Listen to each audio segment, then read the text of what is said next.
నమస్కారం, మీరు చూస్తున్నారు హెచ్ఎన్9 TV.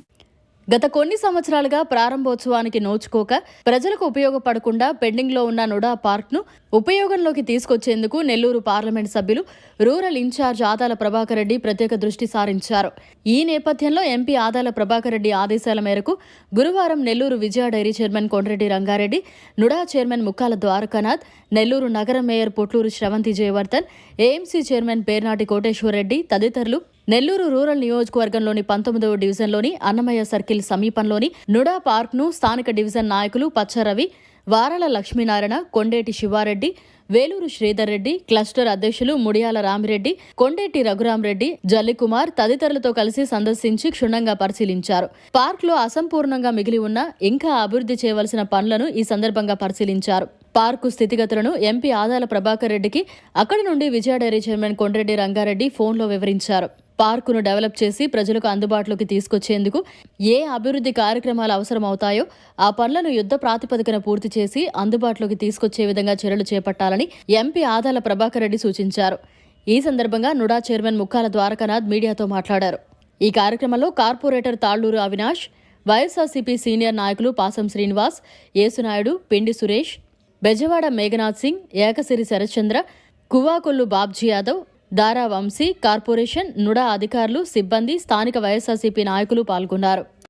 Nellore urban development authority తరఫున ఏదైతే రూరల్ నియోజకవర్గంలో ఒక ప్రతిష్టాత్మకమైనటువంటి అన్నమయ్య సర్కిల్లో ఉన్నటువంటి నుడా పార్క్కి సంబంధించి ఈరోజు పెద్దలు ఆదాల ప్రభాకర్ రెడ్డి గారి ఆదేశాల మేరకు ఈరోజు ఇక్కడికి రావడం జరిగింది. అదేవిధంగా మా ఏఈలు డీలు అందరూ కూడా కొండ్రెడ్డి రంగారెడ్డి గారు, అలాగే మా మేయర్ గారు, మరి అందరు ఇన్ఛార్జీలు నాయకులందరితో కలిసి యాక్చువల్గా ఇది స్పోర్ట్స్ థీమ్ పార్క్. దీనికి సంబంధించి దాదాపుగా గతంలో దీన్ని శాంక్షన్ చేసినా కూడా కొంత టైం అనేది గ్యాప్ రావడం వెనకబడింది. దాన్ని త్వరగతిన పూర్తి చేసి ఫిబ్రవరి 5వ తారీఖులో ప్రారంభించాలి అనే ఒక టార్గెట్ పెట్టుకొని ఉన్నాం. దానికి సంబంధించినటువంటి నిధులకు సంబంధించి కూడా ఆదాల ప్రభాకర్ రెడ్డి గారు అందరితో కూడా మాట్లాడడం జరిగింది. దానికి సంబంధించి ఖచ్చితంగా ఈ స్పోర్ట్స్ థీమ్ పార్కు 5వ తారీఖు ప్రారంభించుకునే దశలో ఈ చుట్టుపక్కల ఉన్నటువంటి ప్రాంత ప్రజలందరికీ కూడా ఒక అద్భుతమైనటువంటి పార్కును అందించాలి అనే ఒక ఆలోచనతోటి ఈ కార్యక్రమాన్ని చేయడం జరిగింది. అదేవిధంగా నెల్లూరుకి సంబంధించి అర్బన్ డెవలప్మెంట్ అథారిటీలో ఇప్పటికీ దాదాపుగా కొన్ని వందల పార్కులు కూడా డెవలప్మెంట్ చేయడం జరిగింది. అందులో భాగంగానే ఈరోజు ఈ యొక్క స్పోర్ట్స్ థీమ్ పార్క్ సంబంధించి రావడం జరిగింది. అదేవిధంగా ఇక్కడ లైటింగ్ సంబంధించి కానివ్వండి, ఇక్కడ ఉన్నటువంటి ఆ జంగిల్ క్లియరెన్స్ కానివ్వండి, స్పోర్ట్స్ పిల్లలకి కావాల్సినటువంటి స్కేటింగ్ రింగ్ కానివ్వండి, లాంగ్ టెన్నిస్ కానివ్వండి, దానికి సంబంధించి షటిల్కి సంబంధించి కోర్టు కానివ్వండి, అలాగే బాస్కెట్బాల్కి సంబంధించి ఇలాగ అన్నీ కూడా ఓపెన్ ఆడిటోరియం లాగా చేయడం కూడా జరిగింది. ఇవన్నీ కూడా ప్రజలకు అందుబాటులో తీసుకొచ్చే విధంగా కూడా ఈ కార్యక్రమాన్ని రూపొందిస్తూ ఉన్నాం.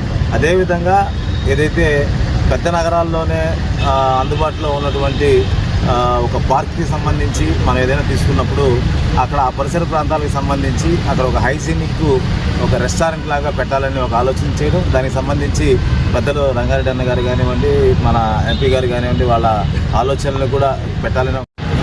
మౌంట్ అలియోడ్లో ఉన్నటువంటి నుడా సంబంధించినటువంటి ఈ పార్క్ ఏదైతే ఉందో రహదారికి, అదేవిధంగా మౌంట్ అలియోడ్ మధ్యలో ఉన్నటువంటి నుడా పార్క్ని కొన్ని వందల అపార్ట్మెంట్కి మిడిల్లో ఉన్నటువంటి పార్క్ని ఈరోజు నుడా చైర్మన్ గారు ముక్కాల ద్వారకానాథ్ గారితో, విజయ డైరీ చైర్మన్ రంగారెడ్డి గారితో, అదేవిధంగా ఈ డివిజన్కి సంబంధించినటువంటి ఇన్ఛార్జి గారితో, నాయకులతో, ఉన్నటువంటి స్థానికులు, ఈ అపార్ట్మెంట్స్లో ఉన్నటువంటి స్థానికులందరితో కలిసి పరిశీలించడం జరిగింది. అదేవిధంగా ఈ పార్క్లో ఏదైతే ఉందో దీనికి కావాల్సినటువంటి కొన్ని సదుపాయాలను కల్పించి నెక్స్ట్ మంత్ ఫిబ్రవరి 5th లోపల ప్రారంభించి ఉన్నటువంటి ప్రజలందరికీ కూడా అందించాలని ఒక ఆలోచనతోటి రూరల్ ఇన్ఛార్జ్ అయినటువంటి ఆదాల ప్రభాకర్ రెడ్డి గారి ఆదేశాల మేరకు, అదేవిధంగా అధికారులతోటి ఆయన ఎప్పటికప్పుడు మాట్లాడుతూ ఈ పార్కు సంబంధించి అన్ని డీటెయిల్స్ని కూడా కలెక్ట్ చేసుకొని నెక్స్ట్ మంత్ 5వ తేదీ ఈ పార్కుని ప్రజలందరికీ కూడా అంకితం చేసే ఒక ఆలోచనతోటి రూరల్ ఇన్ఛార్జ్ అయినటువంటి ఆదాల ప్రభాకర్ రెడ్డి గారు ముందుకు వెళ్ళడం జరుగుతుంది. అదేవిధంగా దాంట్లో భాగంగానే ఈరోజు మేమందరం కూడా వచ్చి పార్కుని పరిశీలించడం జరిగింది. దీనికి కావాల్సినటువంటి సదుపాయాలన్నింటికి కూడా కావాల్సినటువంటి అంచనాలన్నింటిని కూడా అధికారులందరికీ కూడా చెప్పడం జరిగింది. మరిన్ని అప్డేట్స్ కోసం మన హెచ్ఎన్9 టీవీ ఛానల్ని సబ్స్క్రైబ్ చేసుకోండి.